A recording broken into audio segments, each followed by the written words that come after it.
손흥민, 레전드 아닌 용병 취급 수준. 선, 1년 연장 부스 장기 재계약, 간 보는 토트넘. 이게 맞나? 토트넘 호스퍼가 구단 레전드를 대하는 방식이 손흥민을 통해 만천하에 공개됐다. 영국 풋볼인사이더는 지난 25일, 한국 시간, 토트넘이 손흥민의 계약 연장 조항을 발동할 것이다.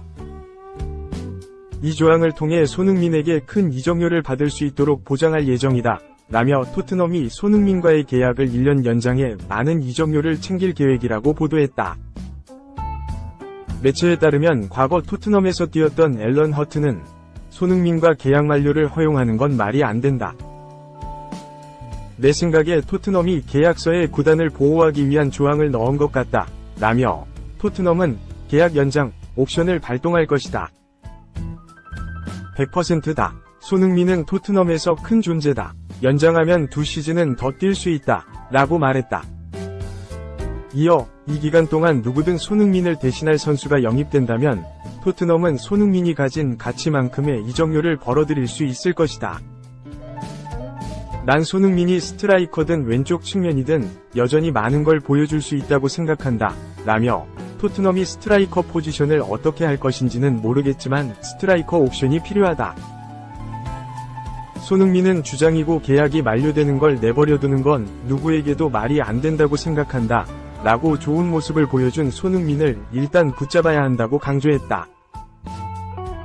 허튼의 말대로라면 토트넘이 손흥민과 계약을 연장하려는 이유는 추후 손흥민을 이적시킬 때 이적료에서 손해를 보지 않기 위해서다. 2015년부터 토트넘에서 뛰기 시작한 레전드 손흥민은 현재 계약 연장을 두고 토트넘과 대화를 나누고 있다. 손흥민과 토트넘 사이에서 체결된 계약은 2025년 6월에 만료된다. 다만 1년 연장할 수 있는 옵션이 포함돼 있어 2026년에 만료될 수도 있다.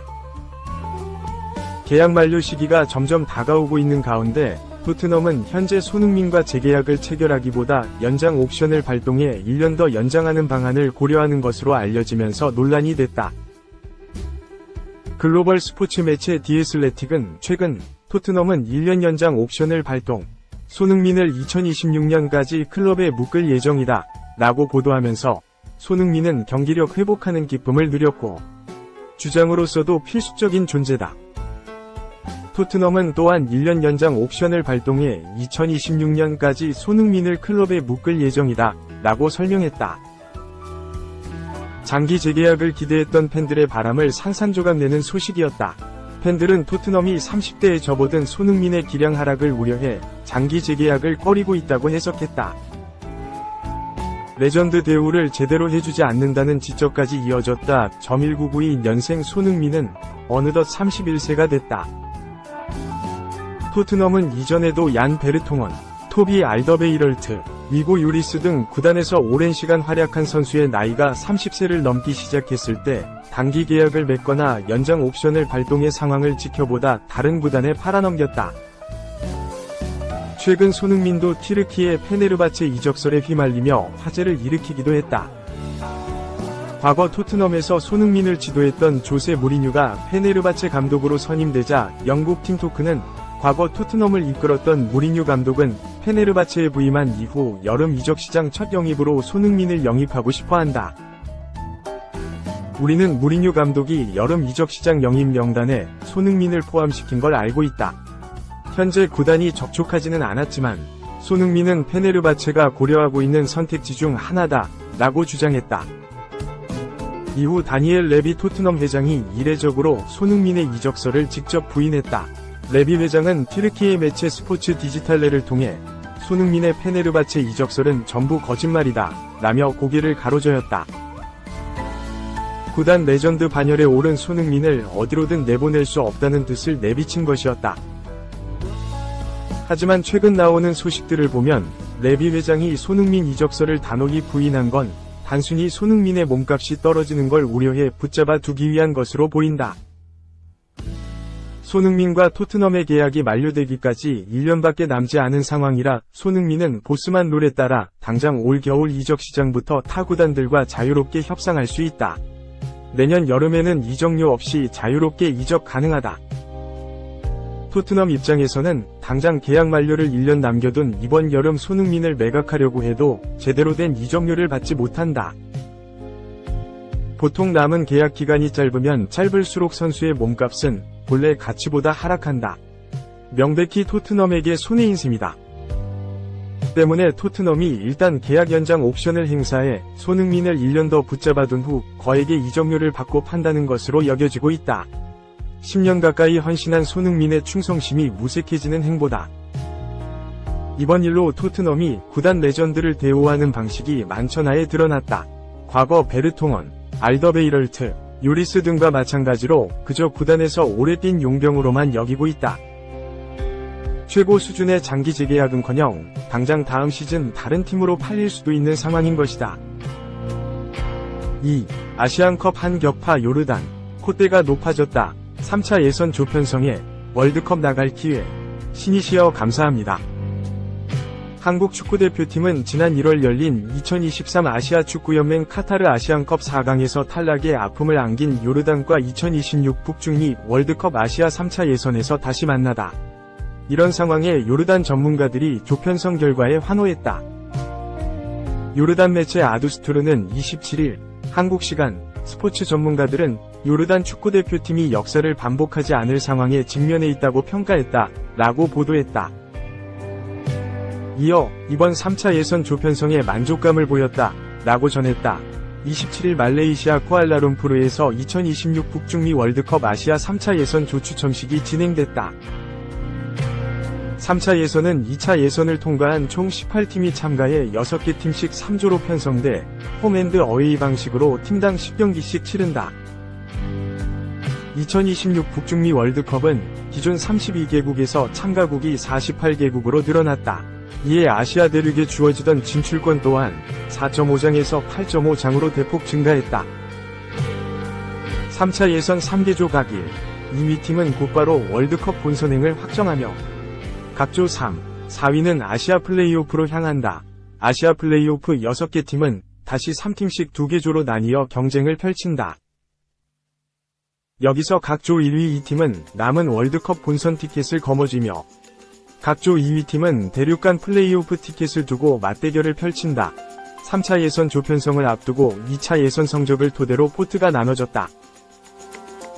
국제축구연맹 FIFA 랭킹 기준으로 1에서 6포트로 분류되는데 포트 1에는 AFC 가맹국 중 가장 FIFA 랭킹이 높은 일본, 이란, 한국이, 포트 2에는 호주, 카타르, 이라크, 포트 3에 사우디아라비아, 우즈베키스탄, 요르단, 포트 4에 아랍에미리트, 오만, 바레인, 포트 5에 중국, 팔레스타인, 키르기스스탄, 포트 6에 북한, 인도네시아, 쿠웨이트가 이름을 올렸다. 조편성 결과 요르단은 한국을 비롯해 이라크, 오만, 팔레스타인, 쿠웨이트와 비조에 묶였다. 한국을 제외하면 중동 5개국이 모여있다. 요르단 입장에서는 다수의 팀이 비슷한 기후 조건, 문화권이라는 것에 만족스러운 결과다. 이를 두고 요르단 스포츠 전문가 알쿠라이니는 자신의 SNS에 미친 결과다. 오신이시여 감사합니다. 우리에게는 다시 없을 월드컵 진출 기회다. 우리보다 하위 포트에서 오만, 팔레스타인, 쿠웨이트를 만났고 상위 포트에서는 한국과 이라크다. 아무래도 신이 우리를 사랑하시는 것 같다 라고 전했다. 또 다른 전문가 무피드 하수나는 우리 조는 이동이 용이하다. 비슷한 날씨, 적절한 사회 분위기다. 신을 찬양한다. 아랍 형제들 그룹에 속했고 포트 1은 한국이다 라고 했다. 요르단은 상위 포트에서 포트별 제일 낮은 순위의 팀을 만나 기뻐한 모습이었다. 포트 1에서 한국, 포트 2에서 이라크가 가장 낮은 FIFA 랭킹이다. 더욱이 요르단은 최근 한국, 이라크를 꺾은 경험이 있어 코가 높아졌다. 2023 AFC 카타르 아시안컵서 두 팀을 모두 잡아봤기 때문 당시 요르단은 조별리그에서 한국, 바레인, 말레이사와 함께 경쟁했다. 한국과 조별리그 2차전서 2에서 2 무승부를 기록한 뒤 조 3위로 토너먼트로 향해 이라크를 3에서 2로 꺾었다. 이후 4강에서 다시 한국과 맞대결을 펼쳤고 2에서 0완승을 거두며 결승행을 밟았다. 이 때문인지 요르단은 3차 예선 조편성서 요르단은 늘어난 본선 티켓과 함께 지난 아시안컵서 좋은 추억을 살려 역사상 최초로 월드컵 본선 진출에 대한 꿈을 키워가고 있다. 3. 단독 고교생 천재 양민혁 프리미어리그 명문팀 이적 눈앞 K리그 역대 최고 이적료 경신 유력 프로축구 K리그에서 고교생 돌풍을 일으키고 있는 양민혁 18. 이 꿈의 무대 잉글랜드 프리미어리그 진출을 눈앞에 두고 있다. 협상 단계에서 아직 구체적인 팀명이 거론되기 어렵지만 이름만 들으면 알 수 있는 프리미어리그 최고 B클럽과 이적 협상을 벌이고 있고 성사 단계까지 와 있는 것으로 KBS 취재 결과 확인됐다. 유럽 축구와 국내 K리그 이적 시장의 정통한 관계자는 27일 양민혁이 프리미어리그 B클럽으로부터 이적 제안을 받았다. 강원 구단 측도 이를 인지하고 있고 이번 여름 이적 계약이 성사될 것이 유력하다면서 해당 B클럽은 양민혁의 뛰어난 재능을 인정하고 있고 이적료도 K리그에서 유럽으로 간 이적료 가운데 최고 수준이 될 것으로 예상한다고 밝혔다. 강원 FC의 측면 공격수로 활약하고 있는 양민혁은 아직 고교생이다. 강원의 유스팀인 강릉제1고 3학년으로 빠르게 월반에 올해 K리그 1에 데뷔해 19경기 5골 3도움을 기록하며 화제를 모았다. K리그 영플레이어상을 거의 예약한 양민혁은 역대 K리그 고교생 선수 가운데 가장 뛰어난 활약을 보이고 있다는 평가를 받는다. 현재 실력 못지않게 앞으로 성장할 수 있는 잠재력은 유럽 최고 B클럽의 눈도장을 받을 정도로 압도적인 수준이다. 강원 구단도 이미 양민혁의 실력에 걸맞은 대우를 해준 바 있다. 강원의 김병지 대표이사는 지난 17일 준프로 신분인 양민혁과 프로 계약을 맺는다고 발표했다. 준프로 계약 도중 프로로 승격된 건 K리그에서 양민혁이 처음이다. 프로 계약을 맺으면서 자연스럽게 양민혁의 유럽 진출길도 열렸고 결국 눈독을 들이고 있던 유럽 최고 명문 구단이 이적 제안을 했다. 고교생 신분인 양민혁이 당장 이적 계약이 성사된다고 해도 유럽으로 건너갈지 여부는 미지수다. 양민혁이 이적 계약을 맺고 남은 시즌을 강원에서 마친 뒤 겨울부터 합류하는 방식도 검토될 수 있다.